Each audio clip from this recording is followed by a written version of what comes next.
내가 비트코인을 많이 안 주웠거나 못 주웠거나 아니면 매도를 해서 가격이 막 올라가는 바람에 못 주었어. 그런 분들도 아직 많게는 아니지만 기회 남았어요. 그렇기 때문에 포기하고 이제 뭐 끝났어 그럴 필요 없습니다. 2017년도부터 이런 장, 이런 흐름, 이런 시장 굉장히 많았어요. 이제 시작입니다. 포기하지 마시라는 거.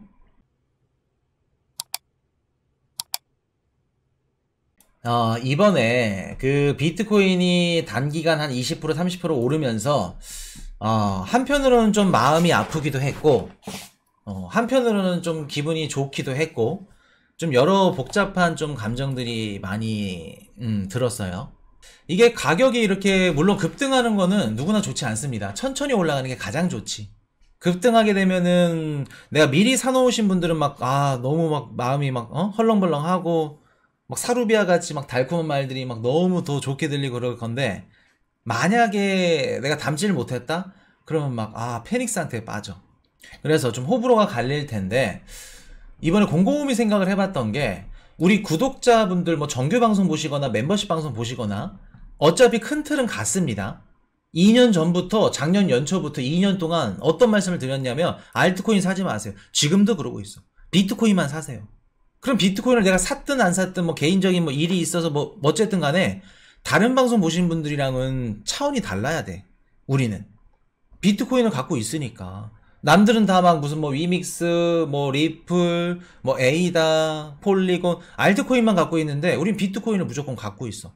그런 상태에서 수익이 났고 뭐 얼마나 있고 못 샀고 거기서 갈리는 거지. 내가 갖고 있는 코인이 상승을 안 했어.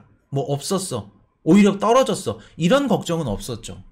그럼 좀 이렇게 기분도 좋고 다들 좀 우리 열심히 공부한 만큼 월수금 이렇게 일주일에 3번씩 거의 10시간씩 공부를 하면 얼마나 친구분들 모임 나가거나 이러면은 급이 안 되죠. 겸상이 안 됩니다. 경제 얘기 뭐 주식 얘기 코인 얘기 하면은 겸상이 안 돼.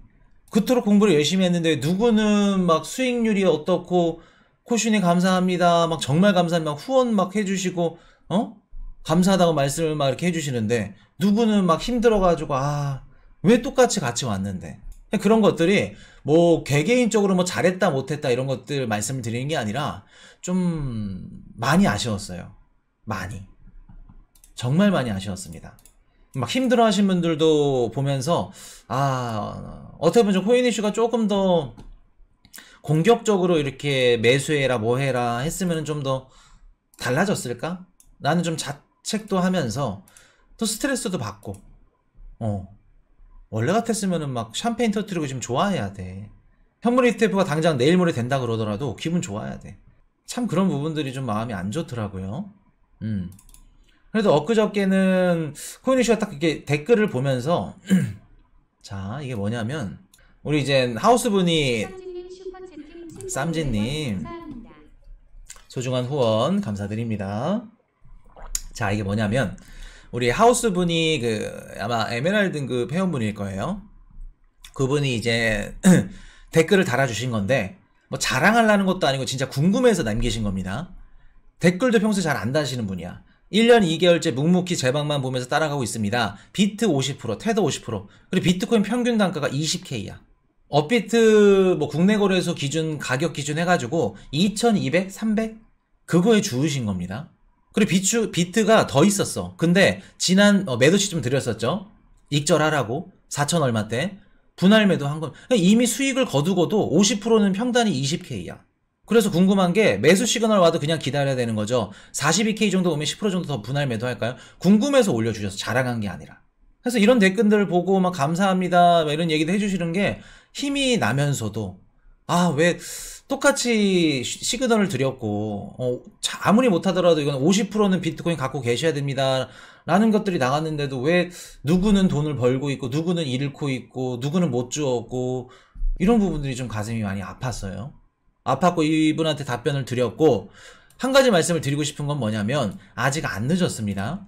내가 비트코인을 많이 안 주웠거나 못 주웠거나 아니면 매도를 해서 가격이 막 올라가는 바람에 못 주었어. 그런 분들도 아직 많게는 아니지만 기회 남았어요.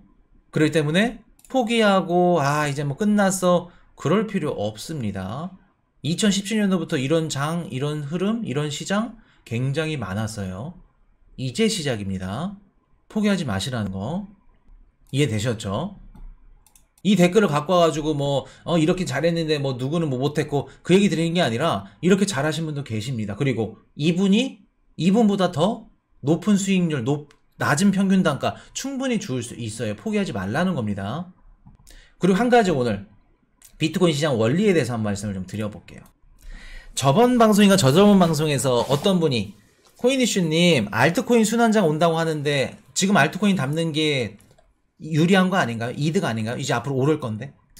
근데 그분이 하는 말이 틀린 말은 아니에요. 그 방식이 잘된 좋은 방식이고 수익을 최대로 끌어올릴 수 있는 안전한 방식은 아닌데 또 틀린 말은 아니야. 오늘 그거에 대해서 말씀을 드릴게요. 비트코인이 불장이 오면 알트코인도 불장이 오는지 순환 매장이 오는지 그거 오늘 말씀을 드려볼게요. 이게 그분이 왜 그렇게 말씀을 하셨냐면 그냥 유튜브나 이런 것들 다 틀면 알트 순환 매장 코인 방송 분석하시는 분들이 죄다 그래. 왜? 알트코인 다 투자하거든. 코인이슈 방송 맨날 월수금 떠들어대도 일정 수준 안 늘어. 왜? 그림 그려가면서 단타 치고 제일 핫한 거 거래량 많은 거 그런 거 찝어드리고 당장 돈 벌 수 있게끔 해드려야 구독자나 회원가입을 많이 하지. 그렇게 들어오게 유입을 하려면 썸네일에도 그런 거 써야 되고. 어떻게 보면 그 말도 맞습니다. 결과적으로만 봤을 때 비트코인 가격이 상승하면 알트코인 가격도 상승합니다. 자, 비트코인 시장이 원리가 어떻게 됐는지 어떻게 돌아가는지 한번 말씀을 드려볼게요.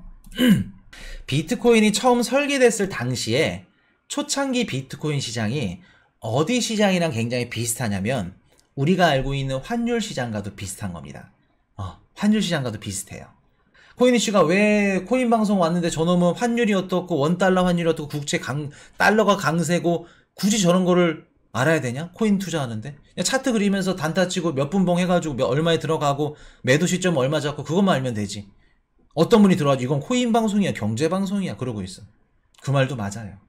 근데 비트코인 시장을 왜 우리가 거시적 경제 시장이랑 같이 연동을 해서 분석을 하고 배우냐면 우리가 지금 배우고 공부하는 환율 시장과 비트코인 시장이 너무나도 비슷하고 흡사합니다. 우리가 업비트 들어가면은 원화 마켓이 있고 BTC 마켓, USDT 마켓 이렇게 세 개의 마켓이 있습니다.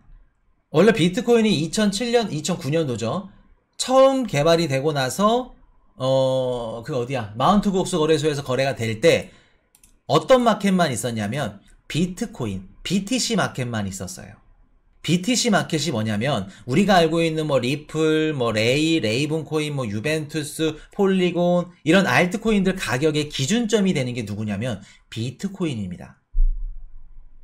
비트코인이에요. 처음에 USDT, USDC 이런 거 없었어요. 스테이블 코인 없었어요. 나중에 나온 겁니다. 그럼 처음에 시작됐던 이제 초창기에 어떤 모델이었냐면 비트코인 마켓. 그럼 우리가 좋아하는 리플을 가격이나 가격을 매기는 기준점이 누구냐면 비트코인. 예를 들어서 내가 리플을 시장에서 10개를 거래하려고 그래.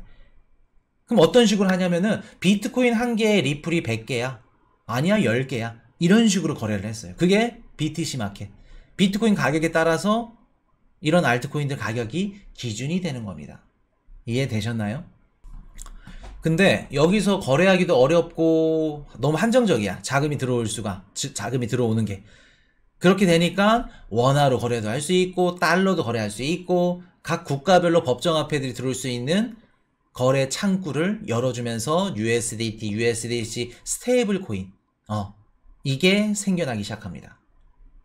자, 그러면 비트코인, BTC 마켓에서 기본적으로 우리가 성립이 되는 게 뭐냐면 비트코인 가격이 오르면 알트코인 가격도 같이 올라가는 구조입니다. 자, 이게 무슨 뜻이냐? 우리가 두 가지로 나눌 수 있어요. 우리가 비트코인 가격이 오르면 그 이후로 알트코인이 펌핑이 와. 그 분석이 틀린 게 아닌 게 뭐냐면은 비트코인 가격이 막 올라. 뉴스에서 때려. 실제로 지금 현물 ETF 막 승인된다니까 주식 투자자분들이 넘어오죠. 넘어와서 어떤 코인 사나요? 비트코인 사나요? 지금 주식 투자자분들이? 우리 주식 투자하시는 분들이 코인이슈 방송 보시는 분들 지금 많죠. 어떤 코인 사셨죠? 친구가 추천해주는 리플, 폴리곤, 이더리움, 알트코인들 삽니다. 비트코인들 안 사요. 그럼 비트코인 가격 상승으로 인한 기대감이 알트코인의 수급에 영향을 준다. 그럼 비트코인 가격 상승하니까 알트코인도 상승한다. 맞는 말이죠. 요렇게 들어오는 구조 한 가지. 그리고 비트코인 가격 상승하면서 뭐 전체적인 수급이 들어온 거 말씀드렸고, 알트코인들도 같이 비트코인에 있던 자금이 어느 정도 고점 찍었을 때 그 자금이 알트코인들로 옮겨가면서 펌핑을 하는, 불장을 일으키는 거 두 가지. 비트코인 가격이 올라가면서 자연스럽게 알트코인 가격도 올라가는 거. 이 구조가 우리 환율 시장과도 굉장히 흡사하다는 겁니다. 환율 시장과도. 자, 볼게요. 우리 그 IMF 때 1997 한국이 외환금융위기가 딱 터졌어. 그랬더니 어떻게 됐냐면 금모으기 막 운동을 시작해. 외환이 될 수 있는 자산들을 다 모아. 그런데도 못 막았어. IMF에서 구조조정이 들어오죠. 구제금융 쭉 들어옵니다. 그래서 돈을 빌려주고 우리가 살아날 수 있게끔. 그리고 한국에 있는 알짜배기 기업들, 뭐 은행들 뒤집어진 거 지네들이 다 가져갔어. 그러면서 어느 정도 살만하니까 IMF에서 뭐라 그래요? 너네 금리 올려. 금리 올려야지. 금리를 올리면서 어떻게 되죠? 한국도 부동산, 기업들, 뭐 주가 전체적으로 쭉 올라가죠. 그러면 월가에 있는 이런 미국 얘네들 바닥에서 저점에서 다 담았던 거 수십 배, 수백 배 수익 보고 엑시트를 하죠. 이게 환율 시장입니다. 그래서 보통 IMF가 구제금융이라든가 구조조정 이런 게 들어간다고 하면은 고정환율제를 쓰고 있는 국가들한테 너네 변동환율제로 바꿔야지. 변동환율제 안 바꿔? 시대에 못 따라가네. 너네 자금 안 내줘. 그렇기 때문에 변동환율제로 바꾸는 겁니다. 그래서 이번에 지금 그 화폐 가치가 막 불안정하는 애들, 이집트도 그렇고 변동환율제 바꾸면서 IMF 구조조정 받으려고, 다른 중동 국가들도 그렇고. 이해되셨나요, 여기까지? 그럼 이게 무슨 뜻이냐면은 자기네 법정화폐 가치가 올라가면 올라갈수록 그 법정화폐로 살 수 있는 자산들의 가치도 따라서 올라갑니다. 예를 들어서 우리 원화 가치로 한번 예를 들어볼게요. 원화 가치가 낮아. 그러면 외국인 투자자들이 어떻게 돼요? 원화 가치가 낮으면 투자 자금들이 이탈되겠죠. 근데 원화 가치가 막 오르면서 우리 한국 증시도 막 같이 오르고 부동산 가격도 오르고 전체적으로 다 올라. 그럼 어떻게 되죠? 수익이 발생하는 구조죠. 그러면 원화 가치가 떨어지면 원화로 살 수 있는 자산들의 상품 가격도 가치도 떨어집니다. 반대로 원화 가치가 올라가면 원화로 살 수 있는 한국 주식, 한국 부동산, 한국 자산들 얘네들 가치도 올라가요. 이해되셨나요? 달러도 마찬가지고. 이게 환율 시장의 구조입니다. 그럴 때는 환율 낮을 때 IMF 구제금융 들어가서 돈 빌려주고 어느 정도 이제 올라갈 기반 되면 야 금리 올려라 쭉 올려 자산 가치 올라가고 화폐 가치 올라가면 그때 엑시트. 이해되셨나요? 환율 시장? 그럼 질문하셔야지. 코인이슈님 BOJ는요? 일본은요? 일본은 지금 엔화가 저점인데 오히려 일본 주식이나 부동산 시장에 지금 자금이 몰리면서 주가가 상승해요. 이거는 왜 그런 건가요? 일본 같은 경우에는 BOJ가 환율 시장에 개입을 하죠. 무제한으로 양적 매입을, 양적 완화를 해주고 있죠. 국채를 매수해주고. 인위적인 유동성을 공급하고 있기 때문에 이 원리가 적용이 안 되는 겁니다. 그러면 중국이나 뭐 일본이나 이런 좀 인위적으로 지네 시장, 환 시장에 개입하는 애들 제외하고는 지네 법정화폐 가치가 올라가면 법정화폐로 살 수 있는 자산들의 가치도 올라간다. 그럼 비트코인의 시장의 비유를 한번 해볼까요? 비트코인이 국가야. 비트코인이라는 땅이 있어. 국가가 있어. 그 국가에 구성되어 있는 부동산, 주식, 그리고 뭐 또 뭐 동산, 그 국가에 속한 자산이 누구예요?